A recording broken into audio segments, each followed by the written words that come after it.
매일 듣는 하나님의 달콤한 말씀. 달콤 성경 29번째 이야기.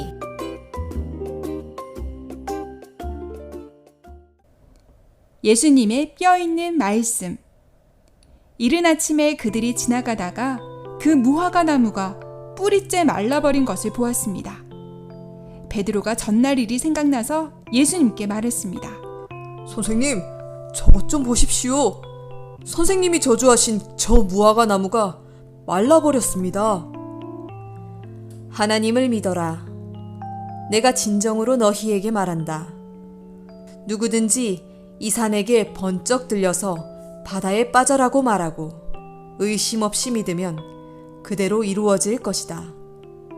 너희가 기도하면서 구한 것을 이미 받았다고 믿어라.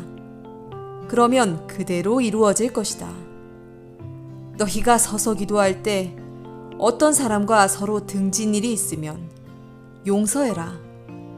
그래야 하늘에 계신 너희 아버지께서도 너희 잘못을 용서해 주실 것이다. 그들은 다시 예루살렘에 들어갔습니다. 예수님께서 성전 뜰에서 거닐고 계실 때 대제사장들과 율법학자들과 장로들이 예수님께 와서 물었습니다. 당신은 무슨 권한으로 이런 일을 합니까? 누구 허락을 받았습니까? 나도 한 가지 물을 테니 답해보거라. 그러면 내가 무슨 권한으로 이런 일을 하는지 말하겠다. 요한의 세례가 하늘에서 온 것이냐, 사람에게서 온 것이냐?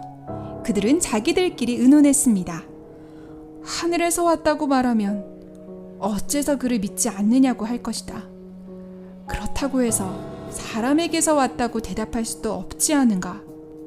그들은 요한을 참 예언자로 믿고 있는 백성들을 두려워했기 때문에 사람에게서 왔다라고도 말할 수도 없었습니다. 그래서 그들은 예수님께 이렇게 대답했습니다. 모르겠습니다. 그러면 나도 무슨 권한으로 이런 일을 하는지 말하지 않겠다. 어떤 사람에게 아들이 둘 있는데 아버지가 맏아들에게 오늘 포도원에 가서 일하라고 말하였다. 맏아들은 싫다고 했지만 후에 그는 뉘우치고 일하러 갔다. 아버지는 둘째 아들에게도 같은 말을 하였다. 둘째 아들은 예 가겠습니다 아버지 하고서는 가지 않았다. 이 둘 중에 누가 아버지의 뜻을 행하였느냐? 맏아들입니다. 내가 진정으로 너희에게 말한다. 세리와 창녀들이 너희보다 먼저 하나님의 나라에 들어간다. 요한이 와서 옳은 길을 보여주었는데도 너희는 그를 믿지 않았다. 그러나 세리와 창녀들은 믿었다.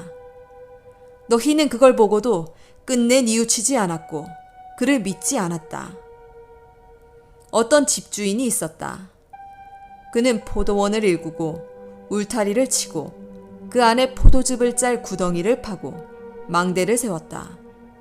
그리고 포도밭을 농부들에게 빌려주고 멀리 떠났다. 열매를 거둘 때가 되자 주인은 농부들에게 자기 종을 보내어 자기 몫의 수확을 받아오게 했다. 그런데 농부들이 그 종을 붙잡아서 하나는 때리고 하나는 죽이고 또 하나는 돌로 쳤다. 주인은 다시 다른 종들을 처음보다 더 많이 보냈다. 그랬더니 농부들이 전과 똑같이 하였다. 마지막으로 그는 자기 아들을 보내며 내 아들 말은 듣겠지 하고 말했다. 그러나 농부들은 그 아들을 보고 서로 이렇게 말했다. 이 사람은 상속자니 그를 죽이고 유산을 우리가 차지하자. 그들은 그를 잡아서 포도원 밖으로 끌고 가서 죽였다. 포도원 주인은 돌아와서 그 농부들을 어떻게 하겠느냐? 그 악한 자들을 가차없이 죽이고 제때의 수확물을 바칠 다른 농부들에게 포도원을 맡길 것입니다. 너희는 집 짓는 사람이 쓸모없다고 버린 돌이 집 모퉁이의 머릿돌이 되었다는 말씀을 성경에서 읽어본 적이 없느냐? 이것은 주님께서 하신 일이요 우리 눈에는 놀라운 일이다. 그러므로 나는 말한다. 하나님께서는 너희에게서 하나님의 나라를 빼앗아 그 나라의 열매를 맺는 민족에게 주실 것이다. 이 돌 위에 떨어지는 사람은 부스러질 것이요. 이 돌이 어떤 사람 위에 떨어지면 그를 가루로 만들어 놓을 것이다.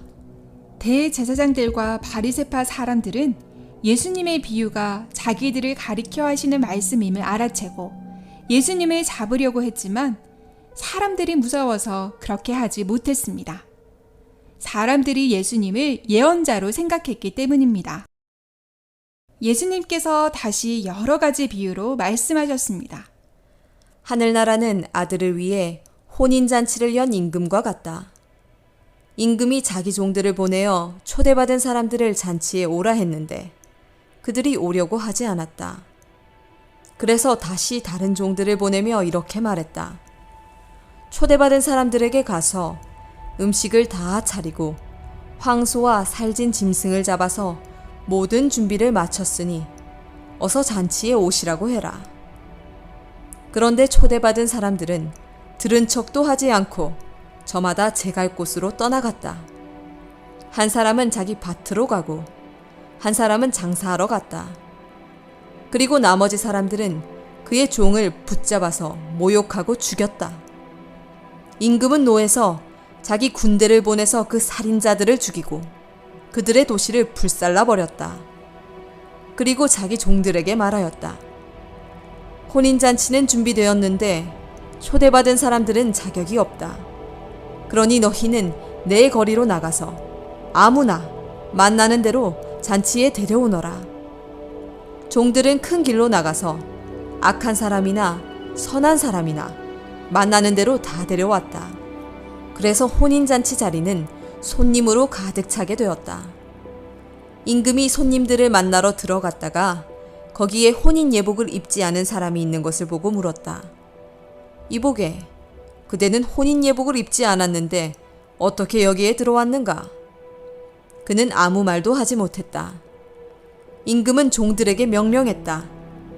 이 사람의 손발을 묶어 바깥 어두운 데로 내던져라.